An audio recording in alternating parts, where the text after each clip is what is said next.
SEAL Admiral asked her unit, as a joke, until he saw the tattoo that made him go completely still. Narration script. Approximately 3,800 words. Approximately 15-minute runtime. They laughed when the Admiral raised his glass toward the woman refilling the water pitchers. "Careful, sweetheart," Bradford Kessler called out, loud enough for the whole banquet table to hear. "You're gripping that thing like it's a rifle. What unit were you with? The Mop Brigade?" The table erupted. Kessler leaned back in his chair, pleased with himself, and elbowed the man beside him, Rear Admiral James Calloway, guest of honor, a chest full of ribbons and 30 years of quiet in his eyes. "Go on, Jim. Ask her. Ask the help what she did in the service." More laughter. The ballroom of the Harborview Grand glittered the way money glitters when it wants to be noticed. Crystal, white orchids, a silent auction table with a wristwatch that cost more than most of the guests' first cars. It was the annual Navy SEAL Foundation Gala, $500 a plate. And Elena Marsh moved through it in a black catering vest that had belonged to 3 servers before her. She was 42. Her shoes were held together at the left heel with a strip of clear tape. She set down the pitcher, straightened, and let the laughter roll over her like weather. "Just the water tonight, sir," she said evenly. She turned to go. What Bradford Kessler didn't know was that the woman he just called the Mop Brigade had once flown a wounded helicopter into a valley in Kunar Province that 3 other pilots had refused, and carried 11 men out of a fire that should have killed everyone aboard. What none of them knew was that by the end of the night, Kessler's biggest defense contract would quietly evaporate. An admiral would be standing at attention in front of a caterer, and the tattoo hidden under Elena's sleeve would make the loudest room in the state go completely silent. But for now, she just picked up her tray and walked toward the kitchen, chin level, saying nothing. 90 minutes earlier, Elena Marsh had clocked in for a double shift with $31 in her checking account and a permission slip for her daughter's field trip folded in her back pocket that she still hadn't figured out how to pay for. The morning had started at 5:40, the way every morning started. Elena woke before the alarm, the way soldiers never fully unlearn, and lay still for a moment in the dark, listening to the apartment breathe. 1 bedroom. Sophia had it. Elena slept on the pullout in the front room, folding it away each morning so the place looked like somewhere a person could live rather than somewhere a person was surviving. Rent was late. The landlord had left a note. She'd read it twice and then put it in the drawer with the other notes. She made coffee from grounds she'd already used once, and it tasted like it. In the kitchen, she packed a lunch. Peanut butter, the good jelly because it was Sophia's favorite, and the jar was almost empty anyway, an apple cut into slices because Sophia said whole apples were too much commitment.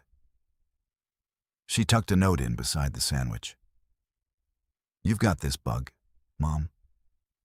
She wrote one every day. It cost nothing, and it was the one thing she could always afford. Down the short hall, a strip of light glowed under Sophia's door. 10 years old and already an early riser, already careful about money in a way no 10-year-old should have to be.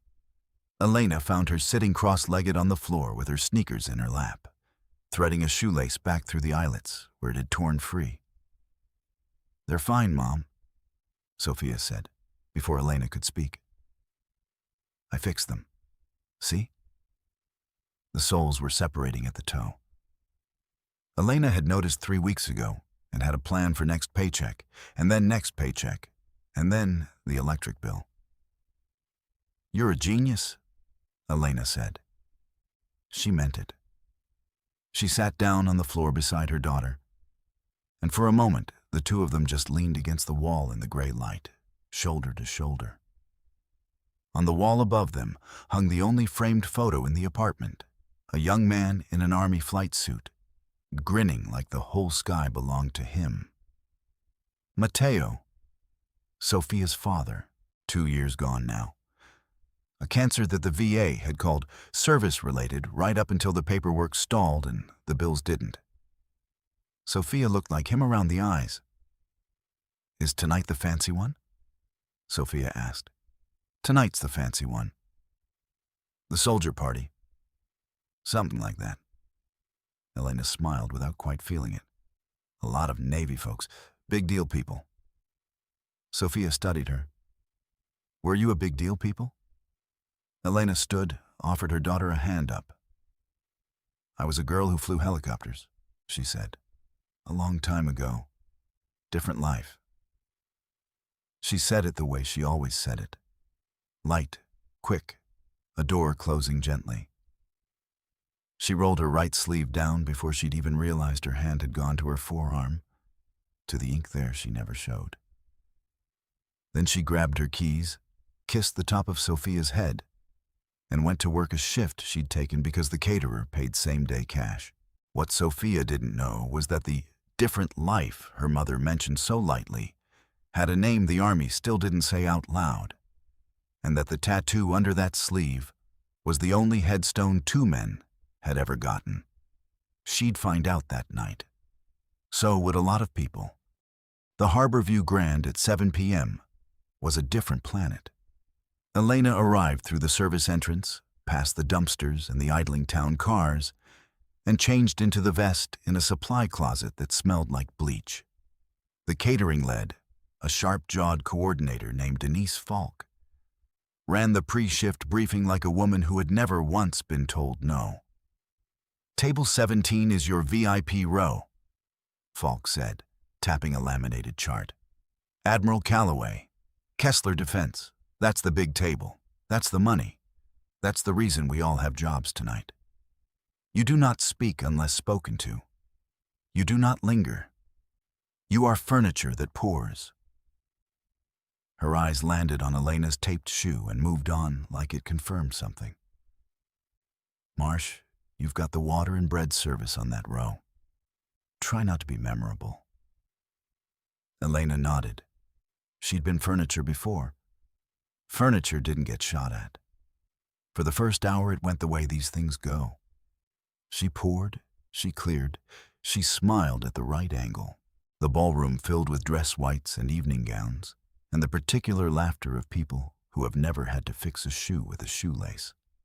Up on a small stage, a screen cycled through photographs of fallen operators and their families. The reason for the evening. The thing the money was supposedly for. And the room glanced at it and went back to their salmon. Bradford Kessler held court at table 17. Big man, big voice, big watch. His company built targeting systems, and tonight the foundation was announcing a partnership with him, a $1 million gift, his name on a new family support wing, a photo op with the Admiral. He was the kind of man who tipped valets in front of an audience. The first time Elena reached across to refill his water, he didn't look at her. The second time, he did. "You lost, honey?" he said. "The dishwashers are that way." His wife, Sloane, tittered. 2 associates smirked into their wine. Admiral Calloway, seated to Kessler's right, said nothing. But his jaw tightened by a degree that Kessler was too pleased with himself to notice. Elena filled the glass to exactly the right height and stepped back. "Enjoy your evening," she said.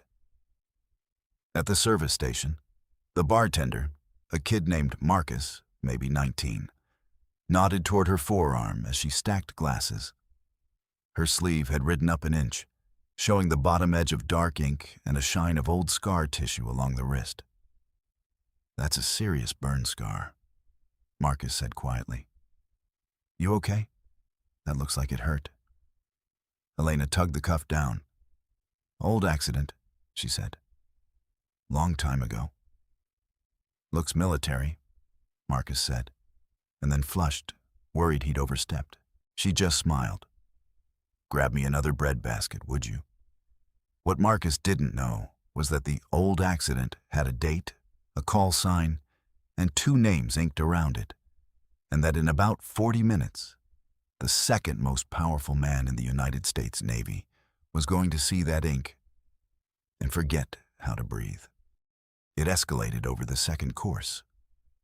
Kessler had been drinking, and drinking made him louder, and louder made him mean. When Elena leaned in to clear his plate, he snapped his fingers, actually snapped them twice by her ear, as if calling a dog. Hey, this is cold. You people can't even keep a plate warm." The plate was not cold. Elena took it anyway. "I'll bring you a fresh one, sir." "You do that." He turned to the Admiral, gesturing at her with his fork. "This is what I'm saying, Jim. Standards. Nobody has standards anymore. You know who has standards? You know who I'd trust to keep a plate warm?" He laughed at his own setup. "Actual soldiers, not..." He waved the fork at the room, at the servers, at Elena's retreating back. Not whoever they pull off the street these days. Calloway set down his glass. "Brad." But Kessler was rolling now. When Elena returned with the fresh plate, he leaned back and looked her up and down with theatrical amusement. And that was when he raised his own glass and called out the line that turned the whole table toward her. "Careful, sweetheart. You're gripping that thing like it's a rifle. What unit were you with, the mop brigade?" The laughter came. Sloane laughed. The associates laughed. A few people at the neighboring table laughed without even knowing the joke, because laughter travels in rooms like that. Denise Falk, 20 feet away, caught Elena's eye and drew a finger across her throat. Do not engage. You are one comment away from unemployed." And Elena Marsh, who had a daughter at home and $31 in the bank and a shift that paid cash, did the things she had trained 10,000 hours to do. She kept her face still. "Just the water tonight, sir," she said. She turned to go. No, wait." Kessler was delighted now, sensing an audience. "I'm serious. Humor me. Jim here." He clapped the Admiral on the shoulder. "Jim's a genuine, God's-honest war hero. SEAL. The real thing. So let's have some fun. Admiral, why don't you ask the young lady what elite fighting force she served in?" He grinned around the table. "Go on. Ask her." There was a beat where it could have gone either way.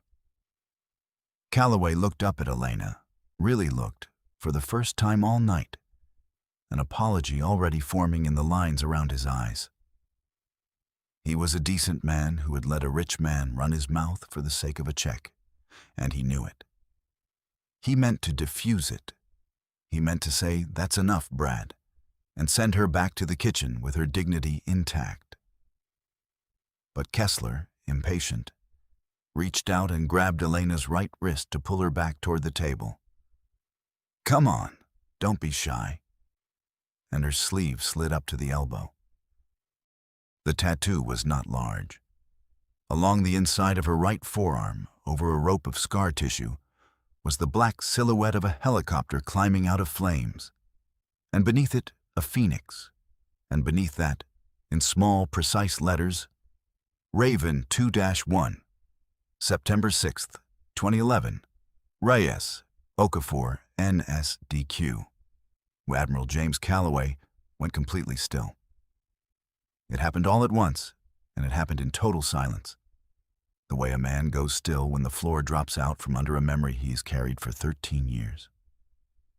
His face didn't go pale so much as go empty, then fill with something that had no business at a fundraiser. His hand, halfway to his own glass, stopped in the air.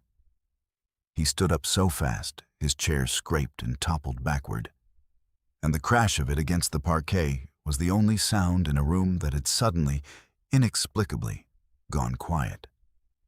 "Say that call sign," Calloway said. His voice had changed completely. Out loud, right now. Elena pulled her wrist free of Kessler's slack grip and stood at what a trained eye would recognize as attention. "Sir," she said quietly, "I'd rather not make a scene." Raven 2-1. Calloway read it off her arm, and something in him cracked when he said it. September 6th, 2011. The Wadapur Valley. He took a step around the table toward her, and grown men who outranked everyone in the room instinctively made way. There were 11 of us on that ridge. We were black on ammo. The weather was 0-0. Every bird in theater was grounded, and TOC told us to hold, and I knew we weren't going to make it to morning. The room did not move. Sloane Kessler's mouth had come open. Denise Falk had frozen with a tray of champagne. Marcus, the bartender, had set down a glass very slowly, and then a single 60 came in over that ridgeline. Calloway went on, and his voice was shaking now. This decorated flag officer, with no lights, into a valley you could not fly, and took every round the enemy had, and the pilot never once broke off. Pulled all 11 of us out. Crashed on exfil. 2 crew killed. He was standing directly in front of her now. We never got a name. It was compartmented, they scrubbed it, and I have spent 13 years trying to find out who was flying Raven 2-1. He looked at the 2 names on her arm. Reyes, Okafor. Then he looked at her face. It was you, he said. It wasn't a question. Chief Warrant Officer, you're the pilot. Elena's composure held for exactly 1 more second, and then her eyes filled and did not spill. Warrant Officer Marsh, she said. Danny Reyes was my co-pilot. Thomas Okafor was on the 60 gun. They didn't make it off the aircraft, sir. A breath. I did. And Rear Admiral James Calloway, in a room of 500 people who had just watched a rich man call this woman the Mop Brigade, came to attention and rendered her a slow, deliberate salute. Ma'am, he said, I owe you my life. So do 10 other men who have wives and children tonight, because you didn't break off. Somewhere near the back, one person began to clap, and then it spread, and then the whole ballroom was on its feet. Everyone except Bradford Kessler, who sat very small and very still in his chair, holding a fork he'd forgotten he was holding.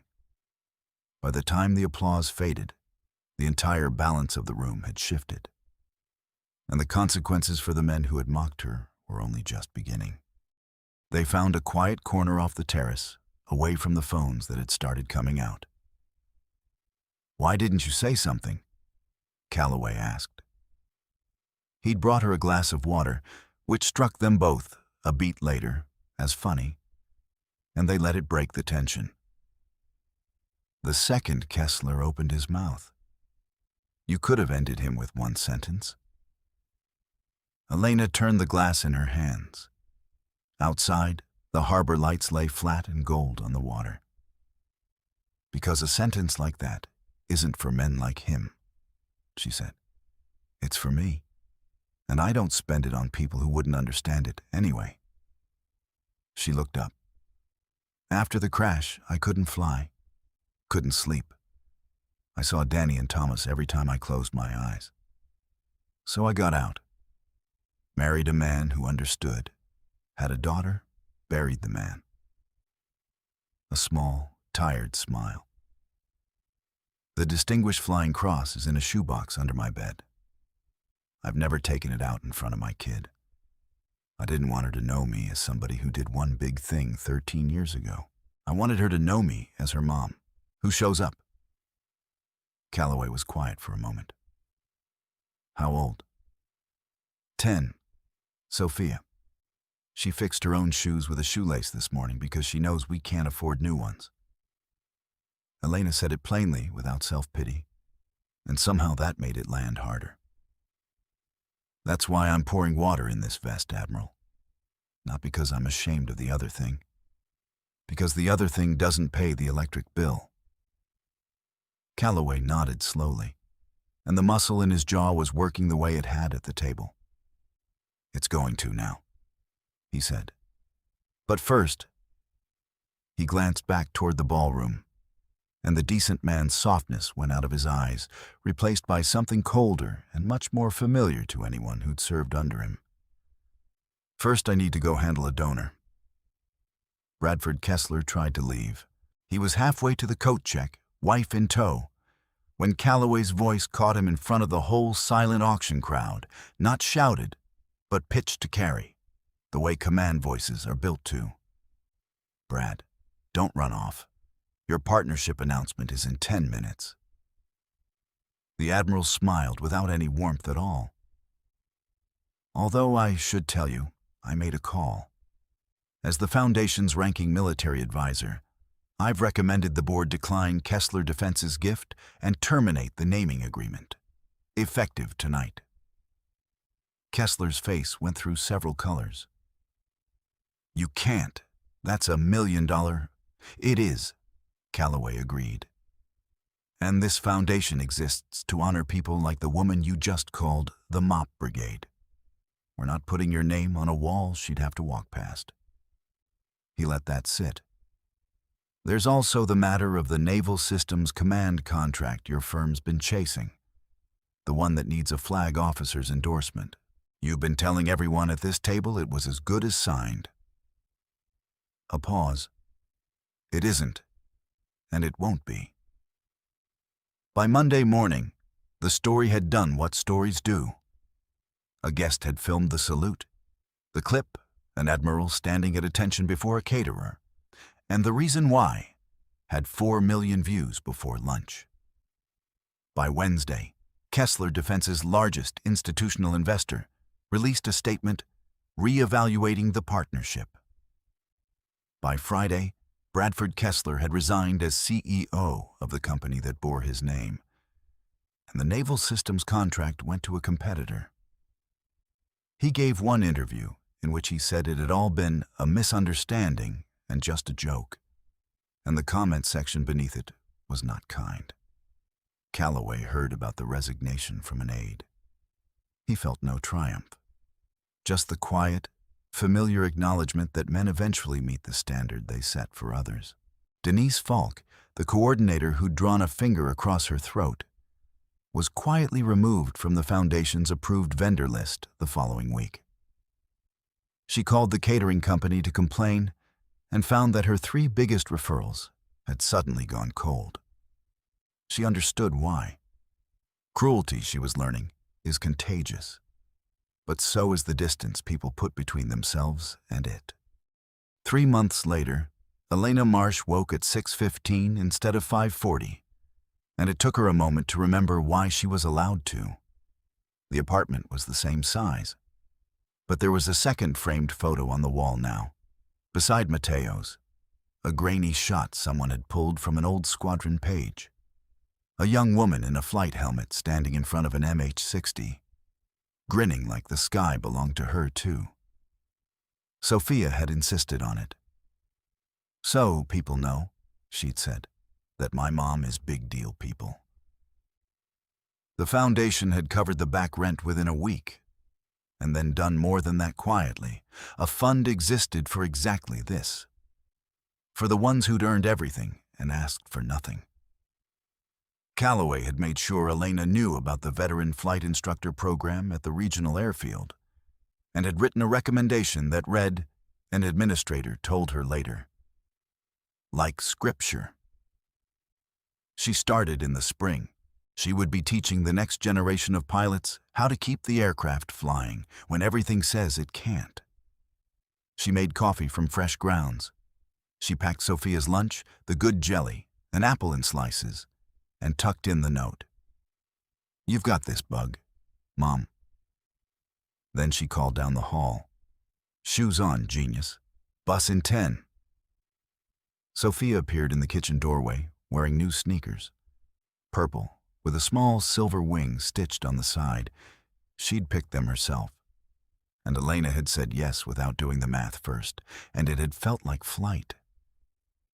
The old ones, shoelace repair and all, sat in the closet. Sophia hadn't let her throw them away. At the door, Sophia stopped and looked up at the 2 photographs, her father grinning at the sky, her mother grinning at the same one, 13 years and one valley between them. "Admiral Calloway's coming to my class Friday," she said, "for career day. He said he's bringing the whole helicopter." She frowned, considering. "He calls you Raven. Why does he call you that?" Elena crouched down, level with her daughter, the way she had on the floor that gray morning 3 months ago. She thought about the shoebox under her bed and the metal inside it, and she thought that maybe it was time to take it out, not to show off, but to show her. "That's a long story," she said. "A good one. I'll tell you the whole thing tonight." "Is it a big deal story?" Elena smiled, and this time she felt it all the way through. She reached out and tucked a strand of hair behind her daughter's ear, and her sleeve slid back an inch. And Sophia saw the 2 names on her arm and didn't ask, just laid her small hand over them, gently, the way you touch something that matters. "Yeah, Bug," Elena said. "It's a big deal story. But the best part's the part where I got to come home to you." Outside, a bus turned the corner. Inside, warm, the 2 of them stood a moment longer than they needed to. Then they went out the door together, into a morning that finally, after a long time, belonged to them.